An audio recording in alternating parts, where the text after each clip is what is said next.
बात पते की ब्रॉट यू बाय आरप्योर का हल्दी मसाला, मिर्च धनिया करे कमाल, सबका राजा आरप्योर मसाला। लेकिन सबसे पहले बात AIMIM चीफ असदुद्दीन ओवैसी की, जो उत्तर प्रदेश में अपनी पैठ जमाने की कोशिश में है और इसके लिए लगातार उत्तर प्रदेश में चुनाव प्रचार भी कर रहे हैं। इस प्रचार में उनके साथ जो लोग नजर आ रहे हैं, जिनका नाम समाज को तोड़ने वालों की लिस्ट में आता है, लेकिन ऐसे समाज तोड़कों का बांटने वाला प्लान योगी फेल कर देंगे। इसके लिए योगी पहले ही वार्निंग दे चुके हैं कि समाज तोड़कों और राष्ट्र तोड़कों से सावधान रहना होगा। कि जो बांटने वाले लोग हैं ना, जाति के नाम पर, क्षेत्र के नाम पर, भाषा के नाम पर, इन लोगों से सावधान रहना। लेकिन भाईजान को ऐसे लोग ही नजर आ रहे हैं जिन पर हिंसा कराने जैसे गंभीर आरोप हैं। तस्वीरें मुरादाबाद की है, जहां ओवैसी मंच पर मौजूद है और उनके पीछे खड़ा है संभल हिंसा का आरोपी। हम जफर साहब का शुक्रिया अदा करते हैं। जफर अली जो जमानत पर बाहर है, जिस पर संभल को सुलगाने का आरोप है, लेकिन ओवैसी ने इन्हें दरकिनार करते हुए पार्टी में शामिल कराया और अब कयास उसके यूपी चुनाव में AIMIM से खड़े होने के शुरू हो गए हैं। क्योंकि मैंने MIM पार्टी ज्वाइन कर ली है, अब जैसा असदुद्दीन ओवैसी साहब बैरिस्टर साहब का हुक्म हुआ वैसा मैं। ओवैसी यूपी में जीत के लिए नए नए प्लान बना रहे हैं, लेकिन हर प्लान के सामने सीएम योगी का चेहरा खड़ा है, जो हर उस प्लान को फेल करेगा जो देश हित में नहीं होगा। ऐसा पहली बार नहीं है जब असदुद्दीन ओवैसी ने अपनी पार्टी में समाज तोड़कों को शामिल कराया हो और विधानसभा चुनाव में टिकट दिया हो। इससे पहले भी दिल्ली विधानसभा चुनाव में टिकट दिया था। पहला नाम ताहिर हुसैन का है, जो 2020 में दिल्ली दंगों का आरोपी है, जिसे थोड़े में ज्यादा स्वाद यही तो है इसकी खास बात। वाओ मामा, क्या स्वाद है। अरे मेरे राजा, सबका राजा आरप्योर मसाला। 2024 में MIM ने ज्वाइन कराया और फिर मुस्तफाबाद से टिकट दिया। जेल से पैरोल लेकर उसने चुनाव प्रचार किया, लेकिन जीत हासिल नहीं हो पाई और इसके बाद नाम आता है शिफा और रहमान का। ये भी दिल्ली दंगों में आरोपी है और तिहाड़ में बंद है। MIM ने शिफा को ओखला से टिकट दिया था, लेकिन जीत हासिल नहीं हो पाई और अब संभल हिंसा के आरोपी जफर अली को MIM में शामिल करवाया गया है। फिलहाल वो जमानत पर बाहर है और कयास है कि MIM उत्तर प्रदेश विधानसभा में उसे उतार सकती है। और अब आगे बढ़े और बात करें पश्चिम बंगाल की, तो पश्चिम बंगाल में 24 जुलाई को हुई हिंसा के मामले में एक्शन शुरू हो गया है और अब तक पुलिस के रडार पर 11 दंगाई आ चुके हैं, जिन्हें लेकर मुख्यमंत्री शुभेंदु अधिकारी ने विधानसभा से 3 पीढ़ियों वाली कार्रवाई की वार्निंग दे दी है। क्योंकि इन दंगाइयों ने छात्रों की रैली की आड़ में जमकर बवाल किया था। कोलकाता के एडिशनल CP ने बताया कि CJP की रैली में शामिल हुए ये लोग छात्र नहीं बल्कि उपद्रवी थे, जिन्होंने हिंसा और तोड़फोड़ की थी। और अब इन दंगाइयों की पहचान करते हुए अब तक 11 लोगों की गिरफ्तारी हो चुकी है। एक्शन जारी है और नंबर बाकियों का भी आने वाला है, क्योंकि बंगाल में अब एंटी गुंडा कानून लागू हो चुका है, जिसके तहत हर गुंडे का हिसाब होगा और इसका जिक्र खुद CM शुभेंदु अधिकारी ने किया है। गुंडा दमन आईने एमन व्यवस्था नेब जाते एक दिन नय এই গুন্ডাদের 3 পুরুষ মনে রাখে। क्योंकि बंगाल के सत्ता संभालते ही शुभेंदु सरकार ने गुंडे बदमाशों की परेड निकालना शुरू कर दी है।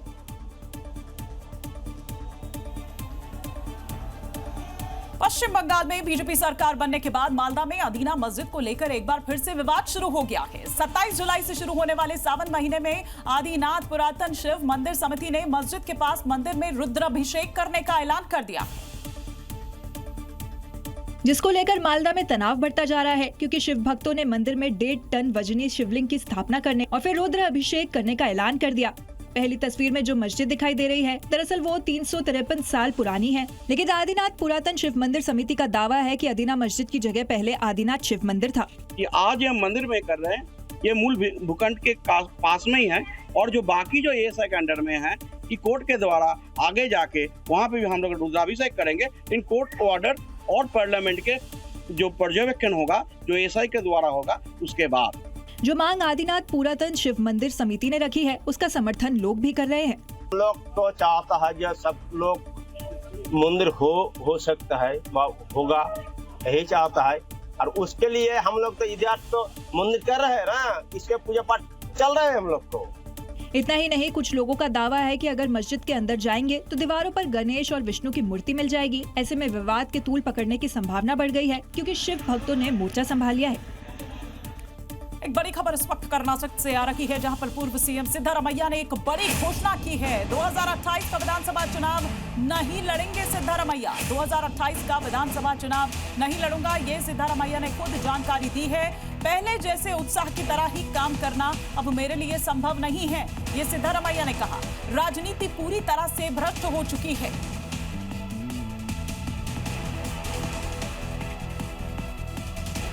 और अब से करीब 18 घंटे बाद संसद में एंटी पेपर लीक बिल पेश होने वाला है, जिसे केंद्रीय मंत्री जितेंद्र प्रधान पेश करेंगे। और बिल के पास होते ही पेपर माफिया की उल्टी गिनती शुरू हो जाएगी, क्योंकि इस मसौदे में पहले से ज्यादा सख्त सजा और जुर्माने का प्रावधान है। क्योंकि मोदी सरकार युवाओं के भविष्य से खिलवाड़ करने वालों को बिल्कुल बख्शने के मूड में नहीं है, इसलिए कानून को सख्त बनाने की दिशा में कदम उठाए हैं। और धर्मेंद्र प्रधान के इस्तीफे के बाद प्रहलाद जोशी को शिक्षा मंत्रालय का जिम्मा सौंपा है। हमको देखना है, निर्णय लेना है, इस सब के बारे में इंफॉर्मेशन लेने का और पूरा मिनिस्ट्री समझने का कोशिश मैंने किया हूँ। कार्यभार संभालते ही जोशी ने साफ किया कि जो विश्वास उन पर जताया है उसे पूरा करेंगे, और उसका पहला स्टेप है कुछ घंटों बाद लोकसभा में पेश होने वाला एंटी पेपर लीक बिल, जो पेपर माफिया के गले का फंदा बनेगा। क्योंकि बिल में फास्ट ट्रैक कोर्ट को 30 दिन में फैसला सुनाने का प्रावधान है। सजा को 10 साल तक किया गया है। जुर्माना 10 लाख से बढ़ाकर 10 करोड़ का प्रावधान है, ताकि परीक्षाओं में गड़बड़ी और लीक को रोका जा सके। और पीएम मोदी खुद वीडियो जारी कर साफ कर चुके हैं कि छात्रों के भविष्य से खिलवाड़ नहीं होने देंगे। आपसे मिलने का मौका मिल गया। और इधर प्रधानमंत्री मोदी का एक नया वीडियो संदेश सामने आया है। छात्रों के लिए लगातार कदम उठा रहे हैं, ये नरेंद्र मोदी ने वीडियो संदेश जारी किया है। भारत सरकार लगातार कदम उठा रही है। विद्यार्थियों से खिलवाड़ करने वाले जेल में हैं, ऐसे लोग जेलों में सड़ रहे हैं। हम फास्ट ट्रैक कोर्ट बना चुके हैं। कल हम नया कानून की दिशा में आगे बढ़ रहे हैं। हमारी परीक्षा पद्धति बेहतर से बेहतर होगी। नंदन नीलेकणी जी के नेतृत्व में टीम बनाई गई है, और ये नीलेकणी जी के नेतृत्व में हाई पावर टीम है। फ्रेंड्स, विद्यार्थियों के भविष्य के लिए भारत सरकार लगातार अनेकविध कदम उठा रही है। जिन लोगों ने विद्यार्थियों के भविष्य के साथ खिलवाड़ किया, वे जेलों में सड़ रहे हैं। हमने फास्ट ट्रैक कोर्ट बना चुके हैं। हम कल पार्लियामेंट के अंदर भी कठोर कानूनों के प्रावधान के साथ नया कानून बनाने की दिशा में भी आगे बढ़ रहे हैं। लेकिन हमें भविष्य के लिए सोचना है। हमारी परीक्षा पद्धति विश्वस्त हो, हमारी परीक्षा पद्धति ट्रांसपेरेंट हो, हमारी परीक्षा पद्धति में सबसे ज्यादा टेक्नोलॉजी का उपयोग हो। इन सारी बातों को ध्यान में रखते हुए विश्व प्रसिद्ध टेक्नोलॉजी एक्सपर्ट श्रीमान नंदन नीलेकणी जी के नेतृत्व में एक हाई पावर टास्क फोर्स बनाने का निर्णय किया है, जो एग्जामिनेशन रिफॉर्म की तरफ फोकस करेगा और जल्द से जल्द आने वाली परीक्षाओं की विश्वसनीयता को सुनिश्चित करने का काम इसके रिपोर्ट के आधार पर कर दिया जाएगा। बहुत बहुत धन्यवाद। तो सुना आपने, प्रधानमंत्री नरेंद्र मोदी ने एक और नया वीडियो संदेश जारी किया है, और ये दरअसल उनके जो जेन जी, ये जो फ्रेंड्स हैं, ये दरअसल उनके लिए है। और आप ये देखिए, क्योंकि प्रधानमंत्री नरेंद्र मोदी भी ये समझ रहे हैं कि किस तरह से एक राजनीति हो या संवाद का तरीका हो। वो जेन जी जो जंतर मंतर पर बैठे हुए थे पिछले 36 दिनों से, और फिर आखिरकार जब उनकी मांगे मानी गई, उसके बाद उनका जो आंदोलन है वो खत्म हुआ। तो उन्हें ये संदेश देते हुए कि जो भी उनसे बातचीत हुई है, जो भी उनसे वादे किए गए हैं, वो पूरे होंगे, और कल का दिन बहुत अहम होने वाला है। एक बार फिर से सुनिए ये वीडियो संदेश उन जेनजीज के नाम। फ्रेंड्स, विद्यार्थियों के भविष्य के लिए भारत सरकार लगातार अनेकविध कदम उठा रही है। जिन लोगों ने विद्यार्थियों के भविष्य के साथ खिलवाड़ किया, वे जेलों में सड़ रहे हैं। हमने फास्ट ट्रैक कोर्ट बना चुके हैं। हम कल पार्लियामेंट के अंदर भी कठोर कानूनों के प्रावधान के साथ नया कानून बनाने की दिशा में भी आगे बढ़ रहे हैं। लेकिन हमें भविष्य के लिए सोचना है। हमारी परीक्षा पद्धति विश्वस्त हो, हमारी परीक्षा पद्धति ट्रांसपेरेंट हो, हमारी परीक्षा पद्धति में सबसे ज्यादा टेक्नोलॉजी का उपयोग हो, इन सारी बातों को ध्यान में रखते हुए विश्व प्रसिद्ध टेक्नोलॉजी एक्सपर्ट श्रीमान नंदन नीलेकनी जी के नेतृत्व में एक हाई पावर टास्क फोर्स बनाने का निर्णय किया है, जो एग्जामिनेशन रिफॉर्म की तरफ फोकस करेगा और जल्द से जल्द आने वाली परीक्षाओं की विश्वसनीयता को सुनिश्चित करने का काम इसके रिपोर्ट के आधार पर कर दिया जाएगा। बहुत बहुत धन्यवाद। और इधर राम मंदिर चढ़ावा चोरी मामले की जांच के लिए सुप्रीम कोर्ट के निर्देश के बाद योगी सरकार ने नई एसआईटी का गठन कर दिया है। इस नई एसआईटी में 3 तेज तर्रार आईपीएस अधिकारियों को शामिल किया गया है, जो 27 जुलाई को सुप्रीम कोर्ट में रिपोर्ट सौंपेंगे। इस नई एसआईटी की कमान आईजी लखनऊ रेंज किरण एस को सौंपी गई है। डीआईजी अयोध्या सुमिन वर्मा और एसएसपी अयोध्या गौरव ग्रोवर को भी इसमें शामिल किया गया है। सीएम योगी के ये तीनों तेज तर्रार सब चढ़ावा चोरी की एक कड़ी को जोड़ेंगे, पूरा सच सामने लाएंगे। इस एसआईटी में जो वरिष्ठतम अधिकारी रखे गए हैं, वो उनसे भी हम लोग अपेक्षा करते हैं कि वो अपने जो है निष्ठा ईमानदारी से अपने कर्तव्य का निर्वहन करें। ये एसआईटी निरपेक्ष भाव से बिना किसी दबाव में आकर और बिना किसी के प्रभाव में आकर ये जो उचित होगा उसकी जांच करके और उचित जांच रिपोर्ट सौंपी जाएगी। इस नई टीम ने तेजी से काम करना भी शुरू कर दिया है। 27 जुलाई को सुप्रीम कोर्ट में नई एसआईटी स्टेटस रिपोर्ट सौंपेगी। नीट पेपर लीक पर बिहार बंद के दौरान तेज प्रताप यादव को प्रदर्शन के बाद पुलिस ने गिरफ्तार कर लिया। पुलिस तेज प्रताप यादव को पटना के सिटी मॉल से देर रात अपने साथ ले गई, जहां पुलिस वाले ने मॉल में ही तेज प्रताप को रोका और उन्हें साथ चलने के लिए रिक्वेस्ट किया।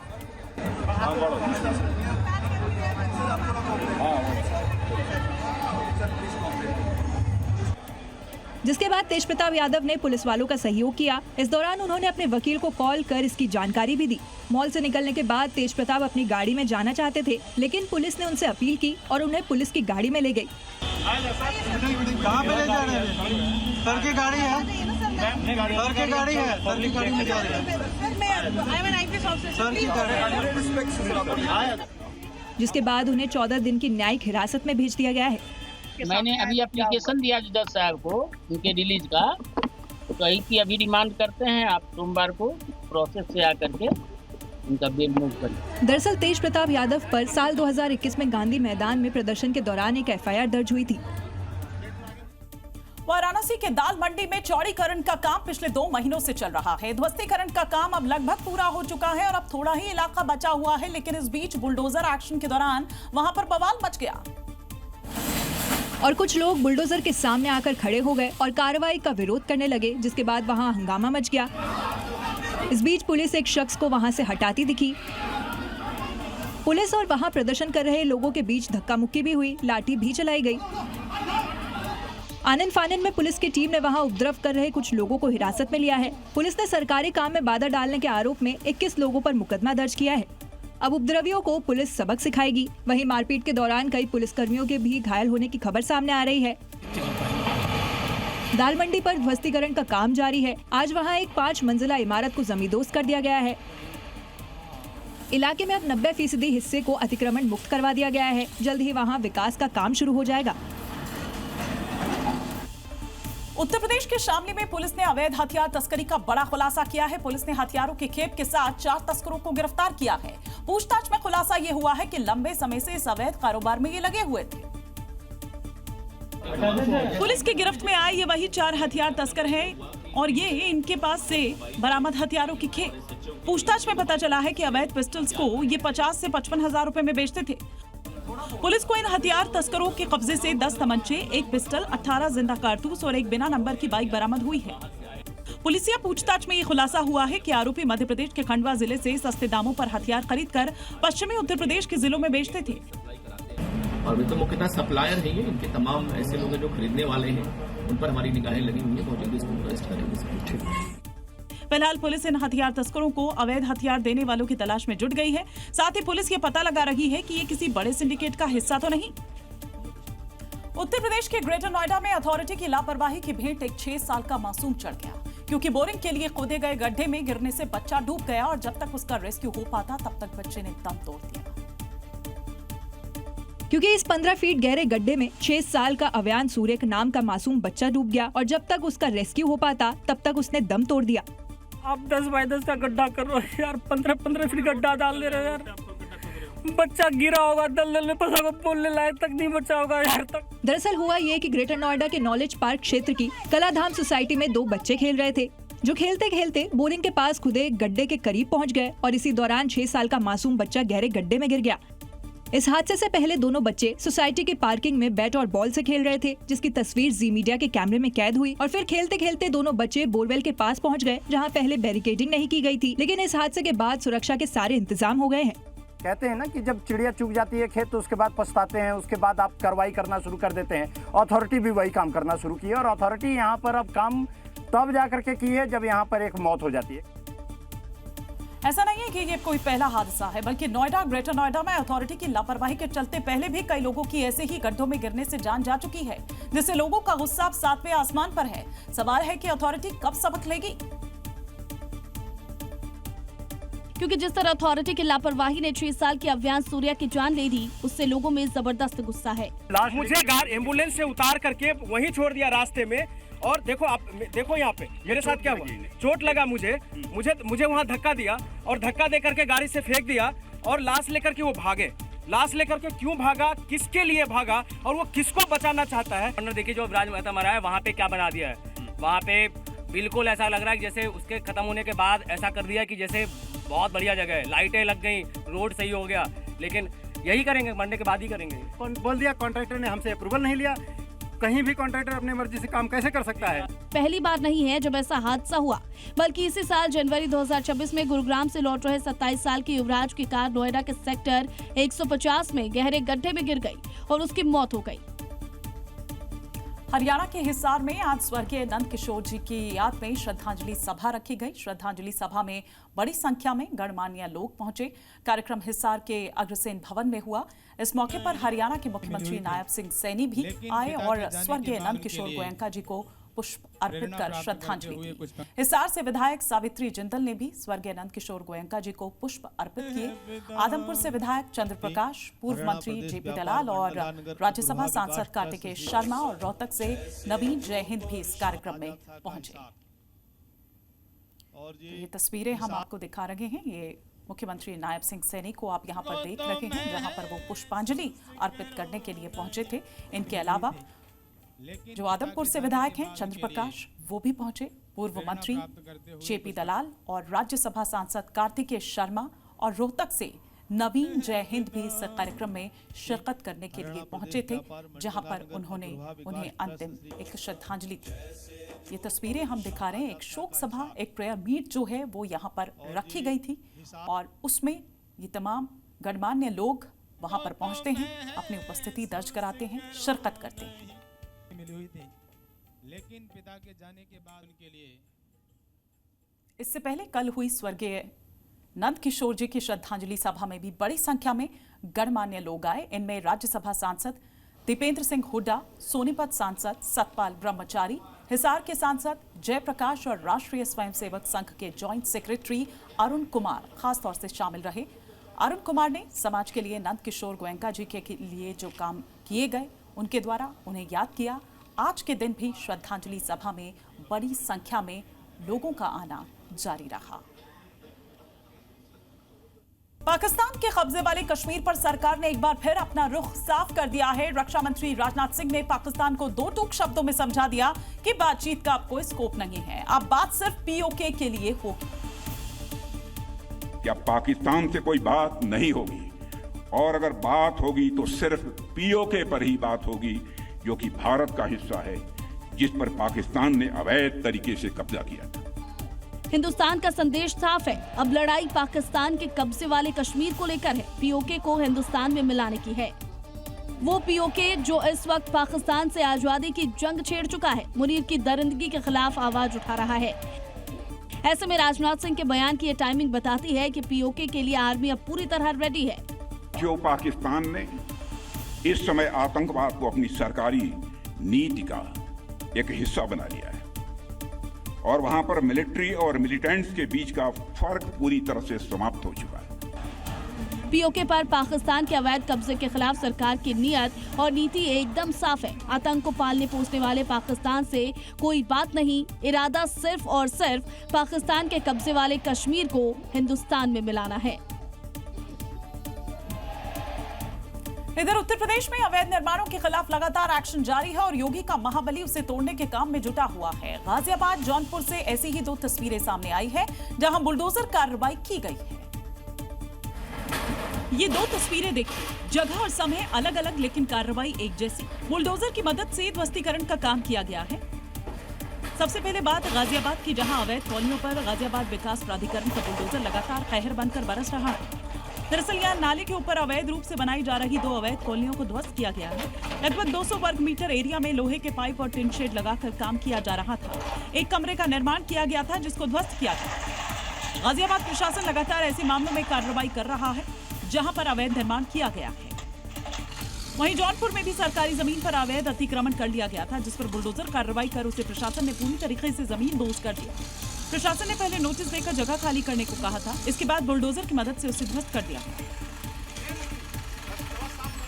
उत्तर प्रदेश की योगी फोर्स की यमराज वाली बुक में नई एंट्री हुई है और इस बार नाम बागपत के गैंगस्टर विपुल उर्फ खूनी का जुड़ गया है, जिसे बागपत पुलिस और मेरठ एसटीएफ ने जॉइंट ऑपरेशन में ढेर कर दिया। और आतंक का पर्याय बन चुके खूनी का जहन्नुम वाला टिकट कट चुका है, क्योंकि सीएम योगी ने साफ कहा है कि अपराध करोगे तो जहन्नुम का टिकट कटेगा। अपराधी जानता है अगर उसने कुछ भी हिमाकत की तो जेल या जहन्नुम में से दूसरी जगह तीसरी मिलने वाली नहीं है। ऐसे अपराधी को योगी फोर्स ने जहन्नुम भेज दिया। पुलिस को आरोपी की सूचना मिली थी, जिसके बाद मुठभेड़ में वो घायल हुआ और अस्पताल में उसकी मौत हो गई। इसके पास से 2 पिस्टल, कुछ कार्ट्रिजेस और एक बाइक बरामद हुई है।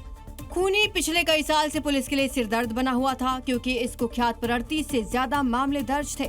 हत्या, लूट, डकैती, गैंगस्टर जैसे केस थे। विपुल कुख्यात मूथ गैंग का मेंबर था, शार्प शूटर भी था। इस पर पुलिस ने 50,000 का इनाम घोषित किया हुआ था। इस एनकाउंटर के बाद योगी फोर्स के एनकाउंटर्स वाले खाते में एक और एंट्री हो गई। उत्तर प्रदेश में सावन को लेकर जहां एक तरफ कांवड़ यात्रा की तैयारी चल रही है, तो वहीं दूसरी तरफ गौ तस्करों के खिलाफ पुलिस का ऑपरेशन महादेव भी जारी है, जिसके तहत गौ तस्करों का बराबर हिसाब किया जा रहा है। जिस वजह से अब गो तस्कर माफी की गुहार लगाते नजर आ रहे हैं, क्योंकि यूपी में रहकर ये आरोपी सीएम योगी के संकल्प को चैलेंज कर रहे थे। गौ माता को कटने नहीं देंगे और देश की सुरक्षा के साथ कोई खिलवाड़ नहीं होने देंगे, और उसी संकल्प के साथ हम काम कर रहे हैं। और इसी का नतीजा है कि यूपी में लगातार गो तस्करों के खिलाफ एक्शन लिया जा रहा है। ये तस्वीर बलिया की है, जहां गो तस्करों के साथ देर रात पुलिस की मुठभेड़ हो गई। चेकिंग के दौरान खुद को गिरता देख बदमाशों ने पुलिस पर फायर कर दिया। जवाबी कार्रवाई में आरोपी का क्या हश्र हुआ वो आप देख ही रहे हैं। पुलिस ने गिरफ्तार बदमाशों के पास से तमंचा, कारतूस और चाकू बरामद किया है। ऐसी ही तस्वीर प्रयागराज से आई, जहां पुलिस ने गौकशी के आरोप में आमिर को मुठभेड़ के बाद गिरफ्तार किया। आरोपी आमिर के पास से गोवंश के अवशेष और अवैध हथियार भी बरामद हुए। उत्तर प्रदेश के कानपुर में अपराधियों के खिलाफ पुलिस का तगड़ा एक्शन चल रहा है। गुंडागर्दी करने वालों की गिरफ्तारी के बाद उन्हें कोर्ट में पेश करने से पहले उनका जुलूस निकाला जा रहा है। इन बदमाशों का जुलूस उसी इलाके में निकाला गया जहां ये गुंडागर्दी करते थे, लोगों को डराते और धमकाते थे। इस दौरान ये बदमाश हाथ जोड़कर अपने गुनाहों की माफी मांगते हुए नजर आए। देखिए कैसे इन बदमाशों की पुलिस ने गली गली ले जाकर परेड निकाली। बदमाशों का ऐसा ट्रीटमेंट दिखाता है कि योगी फोर्स सिर्फ अपराधियों को गिरफ्तार कर जेल ही नहीं भेज रही, बल्कि इनमें जो कानून का खौफ नहीं है उसे भी खत्म कर रही है।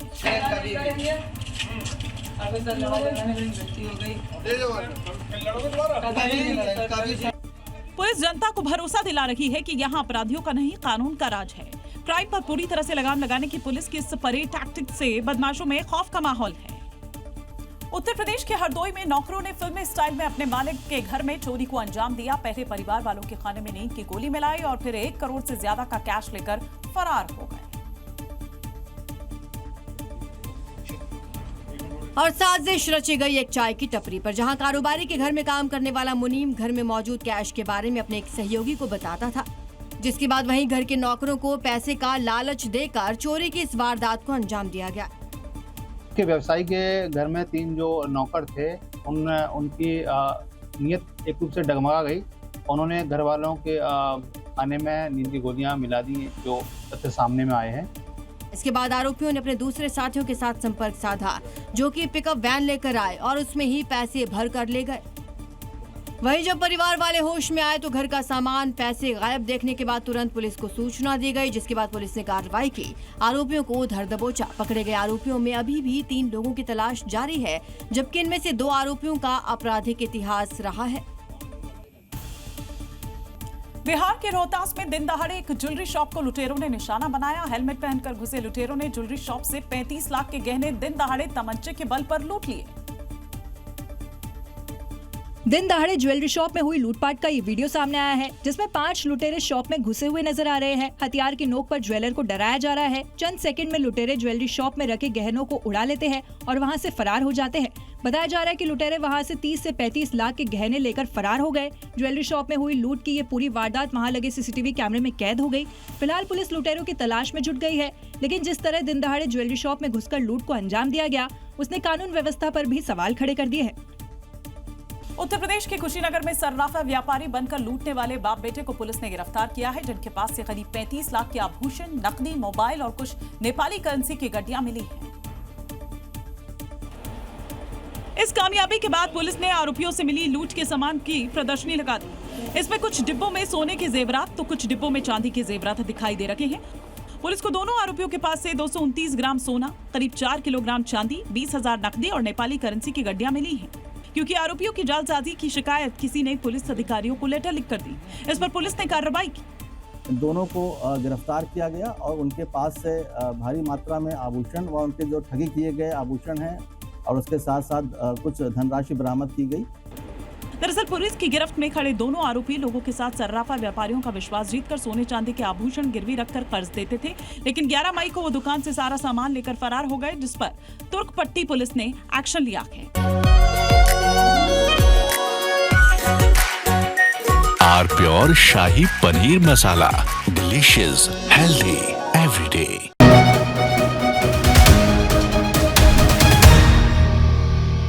बात पते की ब्रॉट यू बाय आरप्योर का हल्दी मसाला, मिर्च धनिया करे कमाल, सबका राजा आरप्योर मसाला।